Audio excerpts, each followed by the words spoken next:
My name is Brandon Ulmer. I am the founder and CEO of Atlas Industrial Outsourcing, and I'm also a board member of Mobile's Project Thrive. My name is Deirdre Johnson. I am a peer recovery specialist, and I work at the Mobile County Health Department. What's happening here today is really important, and I think that what's happening is it's really needed. I had 4 brothers, and I'm I had 3. There were 4 of us, and I'm less one now. When I was 12 years old, I was on my way to a basketball game with an older brother and my sister. And my brother pulled out a joint, and I smoked it, and I was like tripping for several days.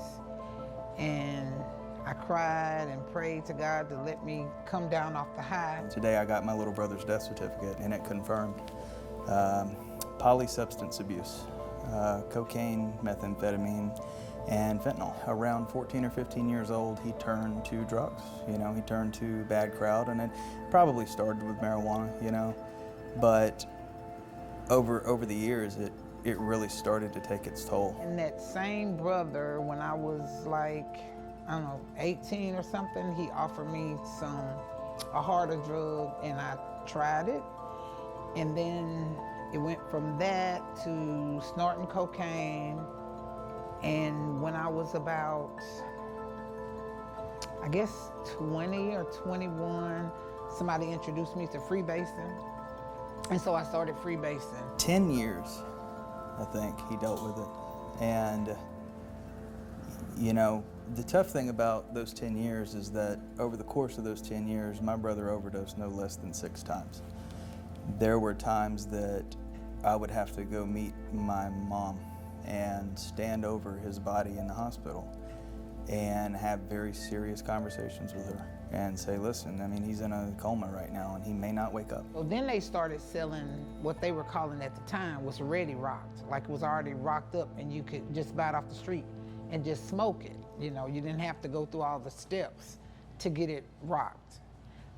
And so I started doing that, and I didn't have a job at the time. And so somebody tried to teach me how to steal, and I was a horrible thief. So I was trying to steal for my addiction. And I did that for a lot of years. And because I was not a good thief, I ended up going to jail a lot. They say there are 5 stages of grief. Don't ask me to quote them, but I know that there's bargaining and there's guilt, and ultimately at the end there's acceptance. The tough thing about having an addict in your family is you get to acceptance first sometimes. And you don't want to give up on them, but they don't make it easy not to. Addiction is tough because we associate it with people making bad choices, and after a while, they're not choices anymore. Because I was a horrible thief, I got a lot of cases, and so I ended up in Tutwiler, and I stayed there for 18 months, and I got out, and I immediately started using drugs again because there were a lot of people in my family that was getting high. So I would do okay for a while.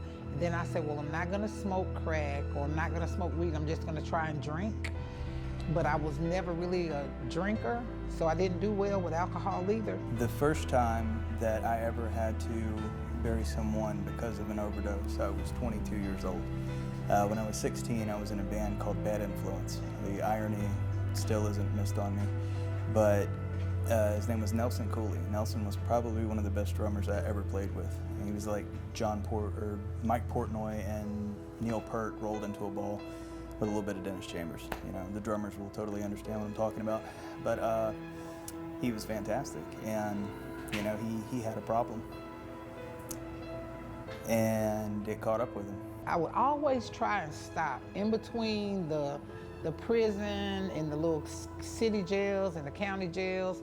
I would always try to stop, but I had no success because I kept trying to do it by myself, and I wasn't allowing anybody else to help me. I just thought that I could do it myself, and so I kept failing. I was fortunate enough to be able to work with somebody named Matt Roberts. He was one of the founding members of 3 Doors Down, and I had a tremendous amount of respect for Matt, and I learned a lot from him. And today, Matt's father is actually my business partner, and Matt had a problem.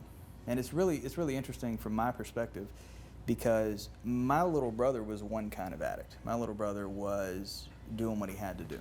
We couldn't let him around the house because, you had to lock your stuff up. When I got out of prison in 1996, and I started getting high for 2 years, and I ended up in the Daphne City Jail, and I was in there for 90 days, and I got out, and so while I was in there, I just asked God to help me, because I knew that if I got out and got high again, that I was gonna die. Addiction is a weird word to me, because it's something that we associate with drugs or alcohol or something bad.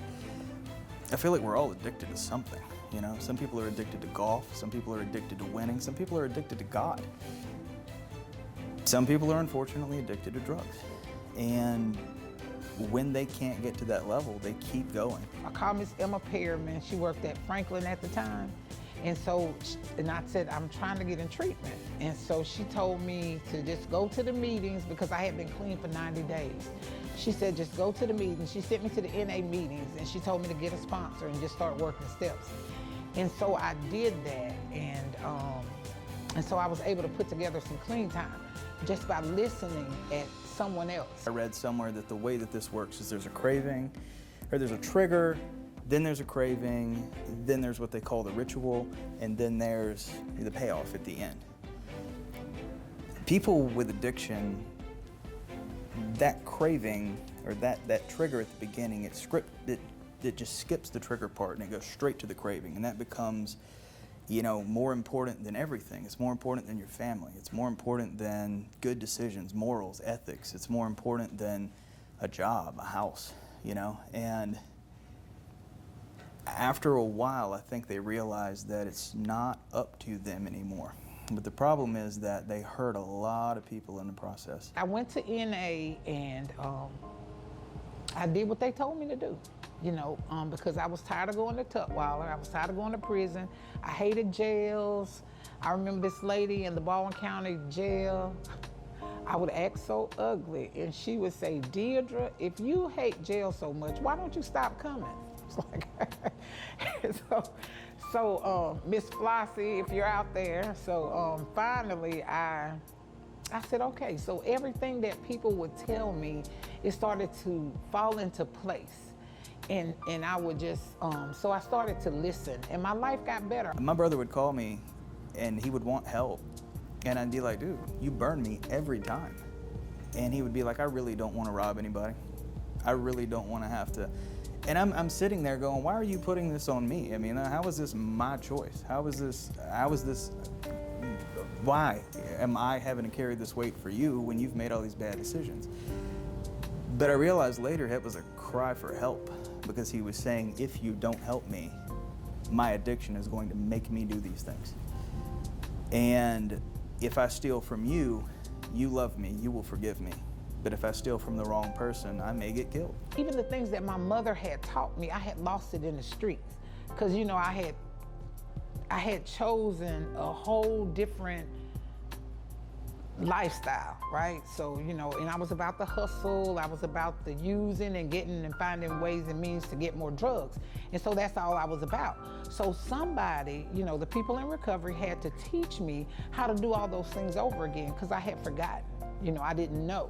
And the one thing that they told me it was several things that they told me, but the one thing was, and I thought it was so monumental, was that they said, if you don't put the drugs in you, you won't get high. That is so simple. If I could encourage anybody who is seeing this,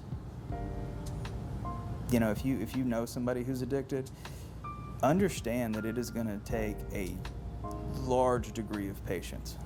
A large degree of patience. If you would just do like a fourth of what you did to get high, that you could stay clean. You gotta flip the script. Not everybody starts as an addict, but the ones that end up that way, they need a different kind of help. And it's gotta be rooted in love and a ton of patience. And I encourage, anybody who is healing from it to talk to other people about it. I encourage anybody that's going through it to research, look at what options you have, because they are out there, you know, and you are not alone. If it took me worrying somebody, but I could stay clean, that I was willing to do that. You know, I said, because surely somebody's gonna wanna help me stay clean if they were out there, you know, even though they were getting something out of it. But, you know, all the more reason for me to worry somebody, if that's what you wanna call it, that I could stay clean. And so I did. So I sit here today, 23 years later, by the grace of God.